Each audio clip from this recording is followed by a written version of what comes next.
एक अनोखी कहानी। कहानी ऐसी है कि सबका दिल जीत ले। लोग सोचने पर मजबूर हो जाए कि ऐसी कहानी कैसे लिखी होगी, तो आप सब भी अपना दिल थाम ले और कहानी को लास्ट तक पढ़े।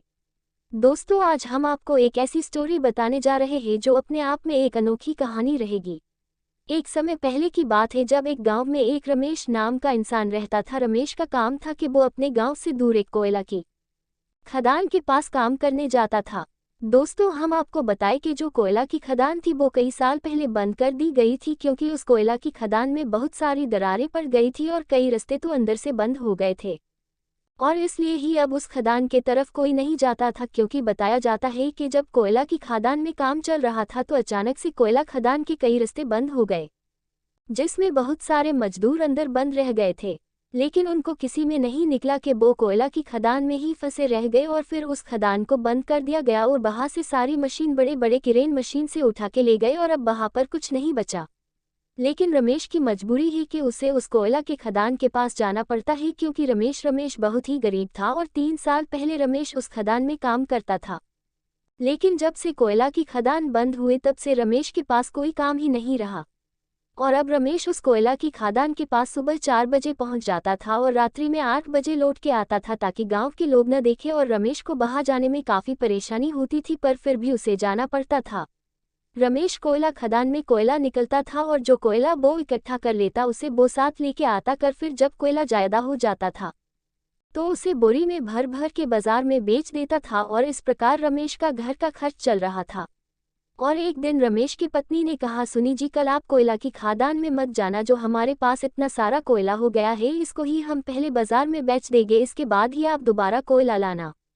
काहे कि हमारे घर में इतनी जगह नहीं है, और अगर कहीं गांव वालों में से किसी ने देख लिए तो वो आपको बहुत परेशान करेंगे और फिर दोबारा नहीं जाने देंगे। इसलिए कल आप इस कोयला में से छोटा बड़ा कोयला छक के रख लेना और फिर बाजार जाके अलग अलग भाव में कोयला बेच देना, जिससे हमारा कुछ तो पैसा बढ़ेगा। हम लोग इतनी मेहनत करते हैं, फिर भी भगवान हमें खर्च तक के पैसे नहीं दे रहा है, हम क्या करें जी, हम तो परेशान हो गए। अब तो बच्चे भी यही बोलते हैं कि आप लोग हर बार हमें अच्छा खाना खाने के लिए बोलते हैं पर खिलते नहीं।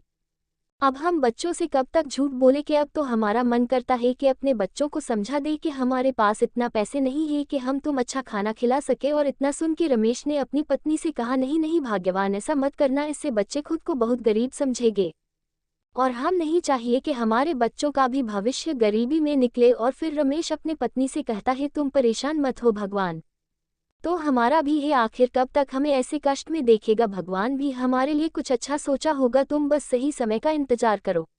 और कुछ समय के बाद दोनों पति पत्नी सो जाते हैं और सुबह होते ही दोनों उठते हैं और रमेश अपने कोयला के बोरी को खोल के पटक देता है और वही रमेश की पत्नी खाना बनाने लगती है। और कुछ ही समय के बाद रमेश की पत्नी खाना बना के सा जाती है और फिर रमेश के साथ कोयला को छटने लगती है। और कुछ समय के बाद दोनों मिलके काफी कोयला की छटाई कर लिए और अब लास्ट बोरी में कोयला बचा था जो बड़ा बड़ा था। तो रमेश ने सोने पत्नी से कहा, इस बोरी का कोयला भी नीचे पलट दो ताकि हम इसे बाजार में बेच आए। और फिर रमेश की पत्नी भी कोयला को देखने लगी तो उसमें बड़ा बड़ा कोयला था। तो रमेश की पत्नी ने रमेश से कहा, सुनो कि इसमें खूब बड़ा बड़ा कोयला है, इसको ऐसे ही रहने दो, आप इसे अलग से बेच देना। और तभी रमेश ने अपने पत्नी से कहा, देखो कहीं उस बोरी के कोयला में हीरा तो नहीं है। और सुन, सच में रमेश की पत्नी उस कोयला को देखने लगी और जब रमेश ने उस कोयल को देख तो उसमें कुछ नहीं था।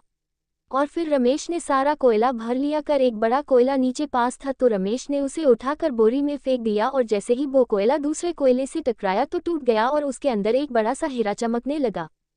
ये देखकर रमेश की आंखें खुली रह गई और रमेश को कुछ समझ नहीं आ रहा था कि वो क्या कहे और किसे कहे। और जब रमेश ने उस हीरे को हाथों में लिए तो वो सच में बहुत बड़ा था और इतना बड़ा हीरा तो रमेश ने आज तक अपनी जिंदगी में नहीं देखा था।